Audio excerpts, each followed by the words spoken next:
They're silencing millions, and you're next. Hey guys, Britt here. Welcome to End Times Bible Prophecy. The United Kingdom is arresting its citizens for online comments at a rate faster than any other country on the planet.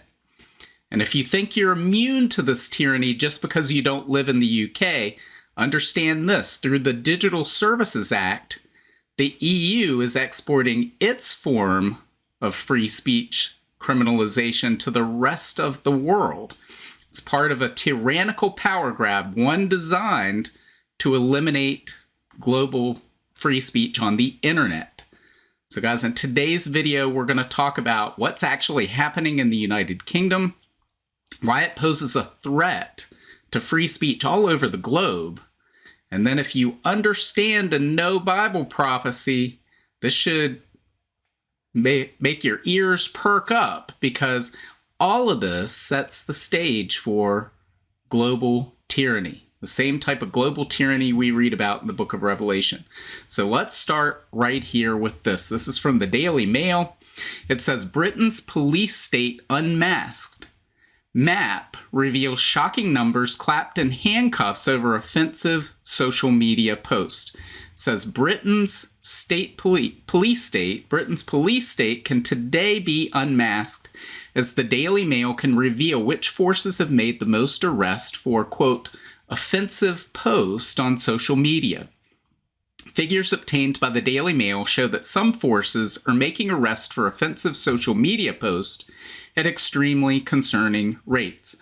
Cumbria Constabulary had the nation's highest arrest rate of 42.5 per 100,000 population in 2024, 20 times higher than Staffordshire Police's low rate of 2.1. Gwent Police came in second with a rate of 33.9. The crime of sending, quote, grossly offensive messages or sharing content of an indecent, obscene, or menacing character on electronic communications network is punishable by up to 2 years imprisonment or an unlimited fine. But thousands of people have been detained and questioned for sending messages that simply cause annoyance, inconvenience, or anxiety to others. And of course, that's completely subjective.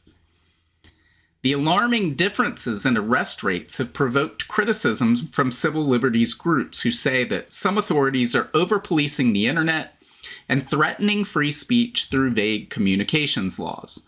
Maya Thomas, legal and policy officer at Big Brother Watch, a civil liberties group, said the number of arrests is, quote, extremely concerning in a liberal democracy like the UK. And I would say, are they really a liberal democracy? Because look at this right here. This is from a tweet from Basil the Great. He says, look at that. The United Kingdom tops the list for arrest for online comments, higher than China, Belarus, Russia, Iran, and Saudi Arabia.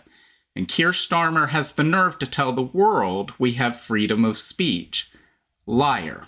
And here we have 12,183 plus for the UK, almost double what Belarus had.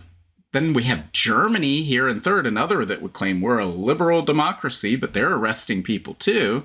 Then you have China and Turkey and Russia. This is absurd. Yet they claim, oh, well, we stand for freedom. We're fighting for freedom. No, this is tyranny. It says total arrest fell, well, to only 9,700 last year, from a record high of 13,800 in 2023, but remain higher than pre-pandemic levels.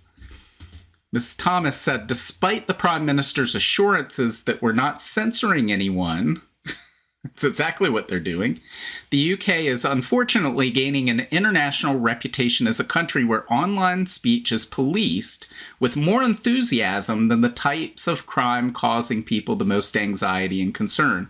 And again, not only are they trying to censor the people that they're arresting, but this has a chilling effect as it leads many people to go, well, I wanted to post this, but I'm afraid that I might be arrested. I might lose my job, or this might happen to. This is a big hassle, so I'm going to censor myself.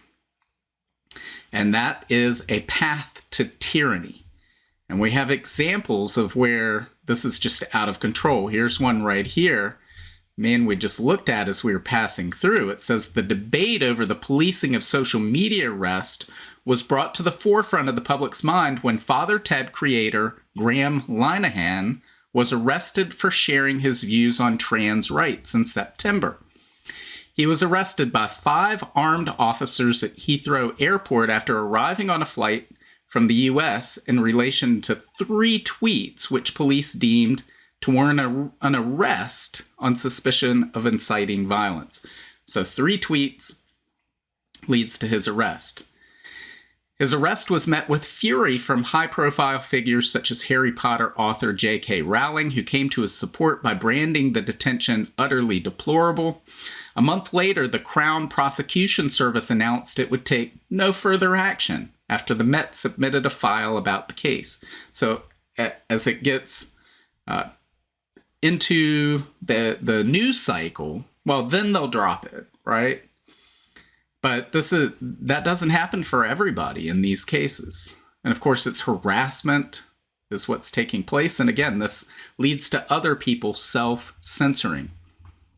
Another alarming example of free speech under threat involved Hertfordshire police officers arresting parents Maxie Allen and Rosalind Levine in January. Officers held them in a cell for 11 hours on suspicion of harassment and malicious communications after their child's primary school objected to the volume of emails they sent and disparaging comments made in a WhatsApp group. No fewer than 6 uniformed cops showed up to arrest them for messages which could be deemed sarcastic, but were clearly far from abusive or malicious. After a 5-week investigation, the force concluded that no further action was necessary. But of course, that's 5 weeks of harassment of this family and sending them a message. You better not mess with us. You better not contest what the government, how they're treating you. It says, and yet another notorious example of police overreach was that of 71-year-old retired Special Constable Julian Fawkes in November 2023. He was detained at his home by 6 officers from Kent Police, the same force he gave 10 years of his life to, after he questioned a supporter of pro-Palestine demonstrations on X in November 2023. Mr. Fawkes had mocked an account supporting the pro-Palestine protests, saying, "One step away from storming Heathrow looking for Jewish arrivals." Officers searched his home and made comments on his, quote, very Brexity book collection before seizing his devices and detaining him for 8 hours. So again, Brexit, the UK leaving the European Union, that's a political issue. So again, political speech was clearly one of the reasons behind the reason this man was harassed and treated the way he was. And again, there are other examples as well. We had this from The Blaze. It says, police drag away a man for saying he likes bacon near a sprawling mosque construction site. A stated affinity for pork, like silent Christian prayer, is now an arrestable offense in the land of St. George. It says the State Department admonished the United Kingdom this week against continuing its clampdown on free speech and persecution of Christians, once again blasting the penalties handed out to those Britons who dare to engage in silent prayer near abortion facilities. It turns out that British pork lovers may similarly be in need of such advocacy.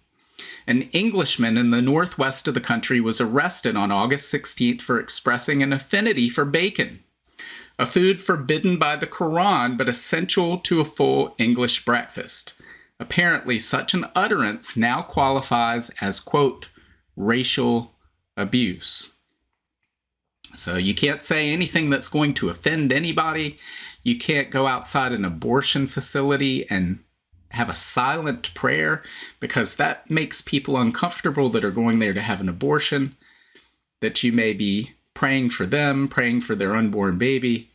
So they're offended. Therefore, you should be arrested. You should be imprisoned, have fines that are unlimited in nature. That's what we're dealing with. But again, don't think that if you, well, I don't live in the UK, this doesn't apply to me. Think again, because we went over this at the time that it happened. Over a year ago, this is from the New York Post. It says, UK police commissioner threatens to extradite and jail U.S. citizens over online post. Quote, "We'll come after you." It says London's Metropolitan Police Chief warned that officials will not only be cracking down on British citizens for commentary on the riots in the UK, but on American citizens as well. Quote, "We will throw the full force of the law at people. And whether you're in this country committing crimes on the streets or committing crimes from further afield online, we will come after you," Metropolitan Police Commissioner Sir Mark Rowley told Sky News. And so we're seeing this happen. We're seeing that overt threats were made by him against U.S. citizens, saying you better dare not post certain things online or we'll extradite you. We'll put you on trial here in our country.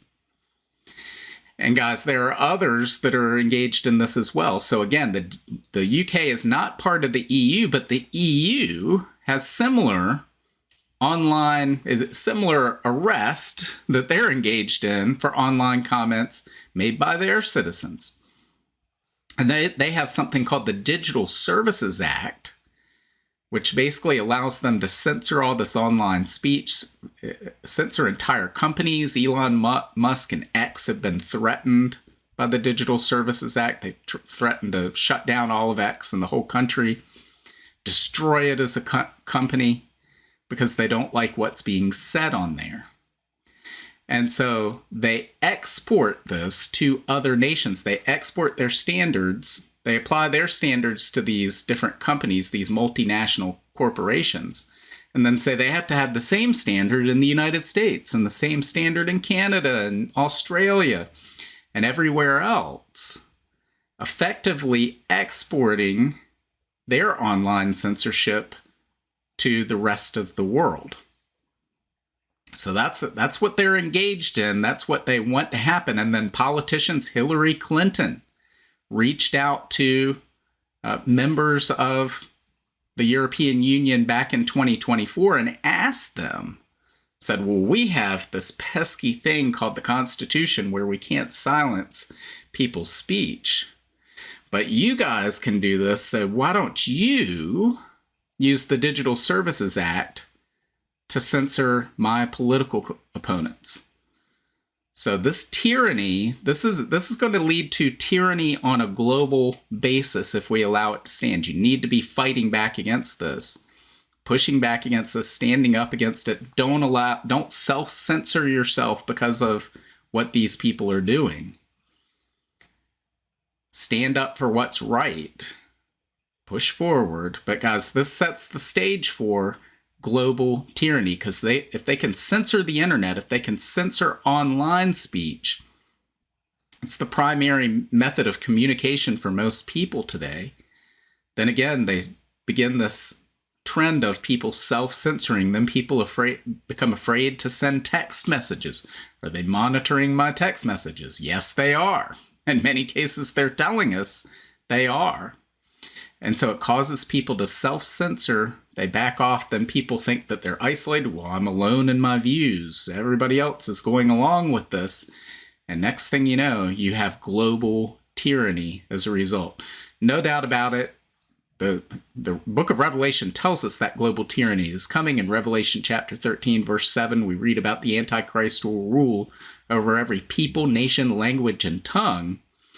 And I believe one of the ways that he will do that is through control of the internet and AI and quantum computing, all these technologies, and censoring people's speech, being able to arrest people on a global scale. Guys, this should be very concerning to all of us. Make sure you're in prayer. Make sure that you're taking advantage of whatever time we have left to share the good news of Jesus Christ with as many people as possible. So guys, let me know what you think. Leave your comments below, and God willing, I'll see you on Monday.